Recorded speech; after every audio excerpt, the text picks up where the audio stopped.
The term Moor has been historically used to refer to the Muslim inhabitants of the Maghreb, the Iberian Peninsula, Sicily, and Malta during the Middle Ages.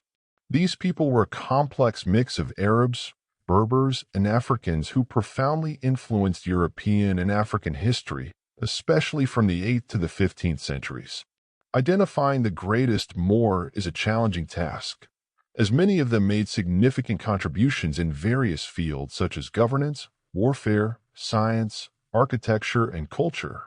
However, among the numerous Moors who shaped history, there is one figure whose influence, achievements, and legacy stood out above others: Yusuf ibn Tashfin, the founder of the Almoravid dynasty and the man who unified North Africa and southern Spain, Al-Andalus, under his rule.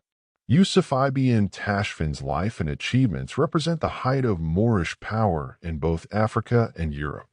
His leadership established a formidable empire that reshaped the socio-political landscape of both the African Maghreb and the Iberian Peninsula.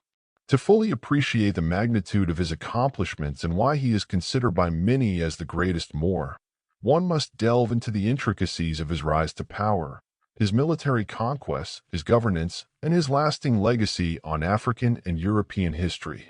Yusuf ibn Tashfin was born around 1061 in the region of the Sahara Desert, which was home to the Sanhaja Berber people, one of the key Berber tribes of North Africa. The Sanhaja, along with other Berber tribes, were instrumental in the spread of Islam across North and West Africa after the religion's arrival in the 7th century. Yusuf was raised in a time of political instability and fragmentation, with North Africa divided into various small kingdoms and principalities, and southern Spain being fractured among multiple Muslim rulers who were constantly at odds with one another. These were the Taifas, small, independent Muslim-ruled states that had emerged after the collapse of the Umayyad Caliphate in Spain in the early 11th century. In this turbulent environment, Yusuf ibn Tashfin rose through the ranks of the Almoravid movement, a religious reform movement among the Berbers of the Sahara led by the charismatic scholar Abdullah ibn Yassin. The Almoravids, whose name comes from Al-Murabitan, meaning people of the Ribat or frontier fortress, aimed to purify Islam in North Africa and rid it of what they considered un-Islamic practices that had taken hold in the region. Yusuf's military prowess and strong leadership qualities soon brought him to the forefront of the movement, and by the time Abdullah ibn Yassin died in 1059, Yusuf had taken over the leadership of the Almoravid movement. As the new leader of the Almoravids, Yusuf ibn Tashfin began to consolidate power in the region, initially focusing on unifying the Berber tribes under his rule. His leadership was defined by a strong sense of religious duty, and he was determined to spread the Almoravid ideals of strict adherence to Islamic law. In the process, Yusuf proved himself not only as a capable military leader, but also as an astute politician and strategist, able to unite the fractious Berber tribes into a cohesive force. By the early 1070s, Yusuf ibn Tashfin had begun his campaign to extend Almoravid control over the broader region of North Africa. His first significant conquest came with the capture of Sijil Massa, a wealthy and influential city located at the edge of the Sahara Desert. Sijil Massa was a key stop on the trans-Saharan trade routes that connected the gold-producing regions of West Africa with the Mediterranean world. By taking control of Sijil Massa, Yusuf gained access to the vast wealth generated by this trade, which helped fund his military campaigns and strengthen the Almoravid state. With Sijil Massa under his control, Yusuf turned his attention to the powerful city of Marrakesh.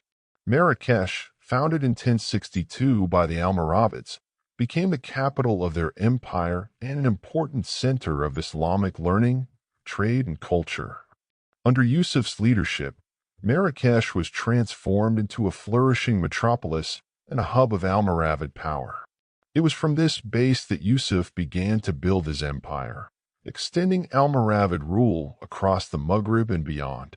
Yusuf's conquest of North Africa continued with his campaigns against the Zenata Berber tribes to the north and the powerful kingdom of Tlemcen in what is now modern-day Algeria. By the late 1070s, Yusuf had successfully brought much of North Africa under Almoravid control, creating a unified empire that stretched from the Sahara Desert to the Mediterranean Sea.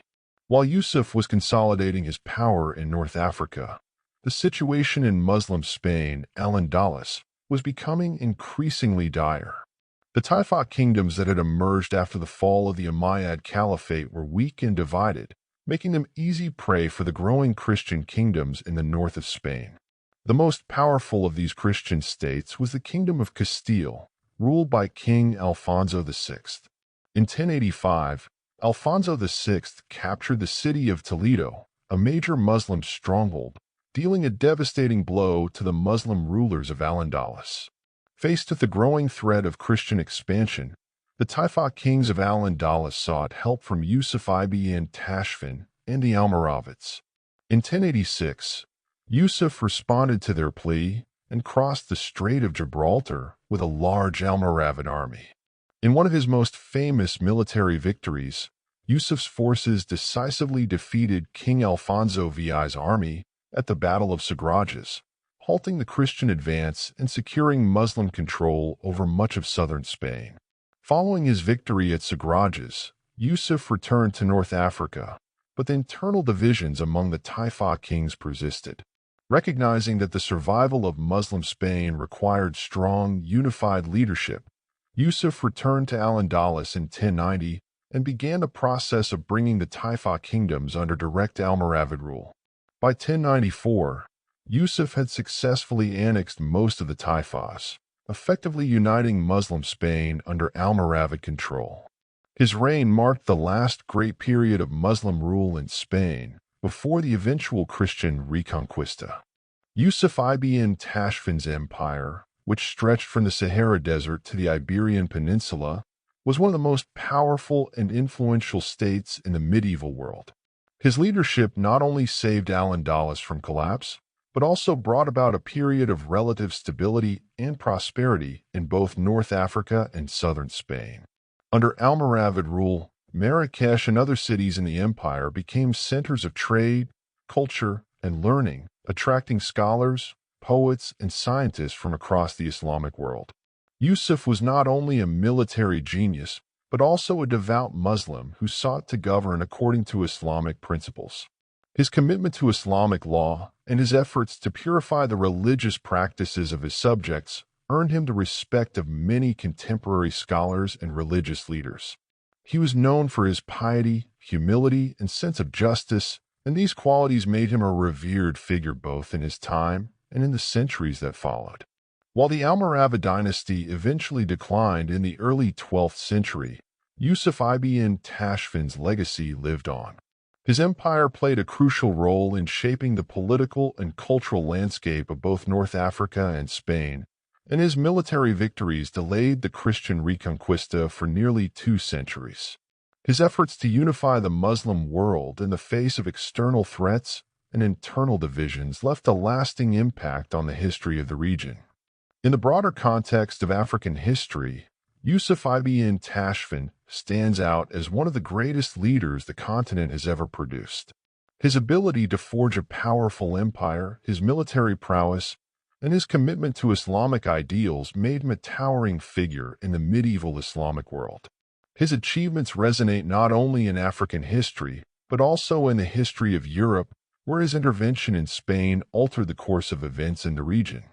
Yusuf ibn Tashfin's greatness lies not only in his conquests and empire building, but also in his vision of a unified Islamic world, governed by the principles of justice, piety, and unity. Through his leadership, the Moors reached the zenith of their power, leaving an indelible mark on the history of both Africa and Europe.